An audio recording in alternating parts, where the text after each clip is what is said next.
ইয়া রাসূলুল্লাহ, ইয়া হাবিবাল্লাহ। হযরত ইউসুফ আলাইহিস সালামের ভাইরা যখন ইউসুফ নবীকে কূপের মধ্যে ফেলে দেওয়ার জন্য সিদ্ধান্ত নিয়ে নিল, কূপের কাছে তাকে ধরে নিয়ে আসলো এবং ইউসুফ নে কূপের উপর থেকে নিচের মধ্যে ছেড়ে দিল। ওই মুহূর্তে আমি জিবরিল আল্লাহর আরশে মহল্লার মধ্যে, আরশে আজিমের মধ্যে আমি ছিলাম। ওইদিকে ইউসুফের ভাইয়েরা ইউসুফকে ছেড়ে দিয়েছে, তিনি কূপের মধ্যে পড়বেন এমন একটা ভাব। আল্লাহ তাআলা ডাক দিয়ে বললেন, ও জিবরিল, আমার নবী ইউসুফ যেন কুয়ার পানির মধ্যে তার পা স্পর্শ না করে। যাও, তুমি দৌড় দিয়ে যাও, আমার নবী ইউসুফকে কূপের পানি থেকে তুমি রক্ষা করো। জিবরিল বলতেছে, ইয়া রাসূলুল্লাহ, তখন ইউসুফের ভাইরা ইউসুফকে অলরেডি ফেলে দিয়েছে, কূপের মধ্যে তিনি পড়তেছেন। আর ওই মুহূর্তে আমি আরশে মহল্লা থেকে রওনা দিলাম।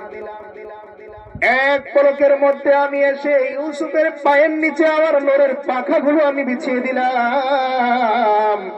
তখনও পর্যন্ত ইউসুফের পা ওই কূপের পানির মধ্যে স্পর্শ করে নাই। এখন এই যে জান্নাতের কথা আমরা শুনলাম, জান্নাত কত বড়, আমরা আগে অনেক কথা হয়তো শুনেছি না? জান্নাত কত বড় হাদিস থেকে আমরা একটু শুনি। আল্লাহর হাবিব সাল্লাল্লাহু আলাইহি ওয়াসাল্লাম একদিন জিবরিল আলাইহিস সালামের সাথে কথা বলতেছেন। তো তিনি প্রশ্ন করলেন, ইয়া জিবরিল, ও আমার ভাই জিবরিল, বলো তো জান্নাতটা কত বড়, একটু আমাকে বলো। তখন জিবরিল আলাইহিস সালাম বললেন, ইয়া রাসূলুল্লাহ, ইয়া হাবিবাল্লাহ, জান্নাত কত বড় এটা আমি আপনাকে বলে বোঝাতে পারবো না, তবে আমি আপনাকে দুইটা ঘটনা বলতে পারি, যেই ঘটনার মাধ্যমে আপনি বুঝবেন জান্নাতটা আসলে কত বড়। এবার জিবরিল আলাইহিস সালাম বলতেছেন, ইয়া রাসূলুল্লাহ, ইয়া হাবিবাল্লাহ, হযরত ইউসুফ আলাইহিস সালামের ভাইরা যখন ইউসুফ নবীকে কূপের মধ্যে ফেলে দেওয়ার জন্য সিদ্ধান্ত নিয়ে নিল, কূপের কাছে তাকে ধরে নিয়ে আসলো এবং ইউসুফ নে কূপের উপর থেকে নিচের মধ্যে ছেড়ে দিল। ওই মুহূর্তে আমি জিবরিল আল্লাহর আরশে মহল্লার মধ্যে, আরশে আজিমের মধ্যে আমি ছিলাম। ওইদিকে ইউসুফের ভাইয়েরা ইউসুফকে ছেড়ে দিয়েছে, তিনি কূপের মধ্যে পড়বেন এমন একটা ভাব। আল্লাহ তাআলা ডাক দিয়ে বললেন, ও জিবরিল,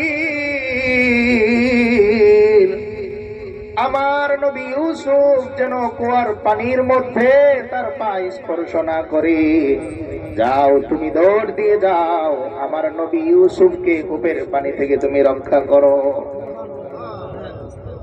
জিবরিল বলতেছে, ইয়া রাসূলুল্লাহ, তখন ইউসুফের ভাইরা ইউসুফকে অলরেডি ফেলে দিয়েছে, কূপের মধ্যে তিনি পড়তেছেন।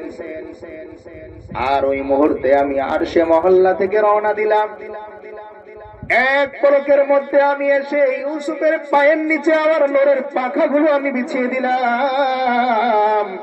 তখনও পর্যন্ত ইউসুফের পা ওই কূপের পানির মধ্যে স্পর্শ করে নাই।